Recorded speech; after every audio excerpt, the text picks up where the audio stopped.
Welcome to மைதிலிஸ் kitchen. இன்றைக்கி வெங்காய தொக்கு எப்படி பண்ணுறதுன்னு பார்க்கலாம் வாங்க. வெங்காய தொக்கு பண்ணலாம், எப்படி பண்ணுறதுன்னு பார்க்கலாம் வாங்க. அதுக்கான பொருட்களாக இருக்குது வாங்க. 4 பெரிய வெங்காயம் கட் பண்ணி வச்சுருக்கேன். 8 வரமிளகா வச்சுருக்கேன். நெல்லிக்காய் சைஸ் புளி எடுத்து ஊற வச்சுருக்கேன். நான் இவ்வளோ புளி. 1 டீஸ்பூன் கடுகு வச்சுருக்கேன். தேவையான அளவு உப்பு, வெல்லம் கொஞ்சம் வச்சுருக்கேன். நல்லெண்ணெய் வச்சுருக்கேன். நல்லெண்ணெயில் தான் நம்ம பண்ணணும். எப்படி பண்ணுறதுன்னு பார்க்கலாம் வாங்க. மிளகா போடுறேன், வரமிளகா போடுறேன்,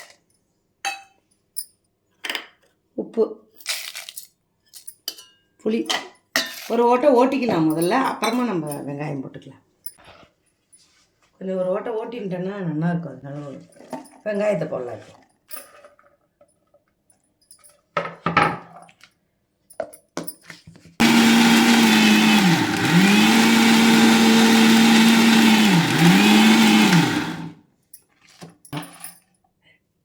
இன்னுமே அரைச்சிக்கிறேன்.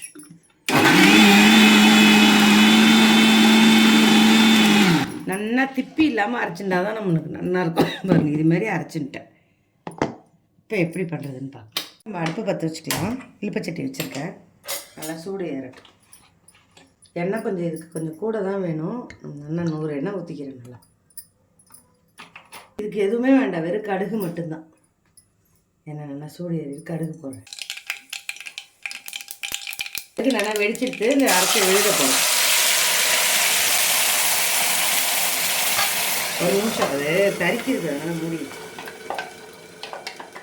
எல்லாம் வச்சுருக்கேன். 1 டீஸ்பூன் நல்லா இதை கலக்கிக்கிறேன். எண்ணெய் நிறையா இருக்குதுன்னு பார்க்காதே, இல்லை அப்போ தான் நல்லா இருக்கும், ஜோராக இருக்கும். இதுக்கு எண்ணெய் தான் வேணும்.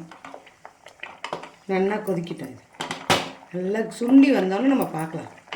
கொஞ்சம் நேரத்துக்கு ஒரு ட்ரிப்பு கலரி விடணும். அடுப்பை சின்னதாக வச்சு இப்போ மூடி வைக்கணும். நல்லா இன்னுமே நல்லா சுருளை வரணும், எண்ணெய் பிரிஞ்சு வரணும். ஊற்றின எண்ணெய் எல்லாம் பெருசாக வச்சா 4 பக்கமும் அடிச்சிடும். அதனால் சின்னதாக வச்சு பண்ணிடலாம். இன்னும் கொஞ்சம் நேரம் ஆயிடுத்து, ஒரு 10 நிமிஷம்தான் ரெடி ஆகிடும். ஆனோன்னு பார்க்கலாம். மூடி வைக்கிற மறுபடியும் மூடி வச்சா தான் தெரிக்காது. இப்போ நம்ம திறந்து பார்க்கலாம். எண்ணெய் பிரிஞ்சு நல்லா வந்துருச்சு. கொட்டாமல் சுருண்டு வந்துருச்சு பாருங்கள். இந்த மாதிரி வரணும். வெங்காய தொக்கு ரெடி. இதுமாரி பண்ணி பார்த்துட்டு எல்லோரும் கமெண்ட்டில் சொல்லுங்கள் எப்படி இருக்குன்னு. வெங்காயத்துக்குள்ள பாருங்கள். ஒரு வாரத்துக்கு வரும். ஃப்ரிட்ஜில் வச்சுருந்தோன்னா ரொம்ப நல்லாயிருக்கும்.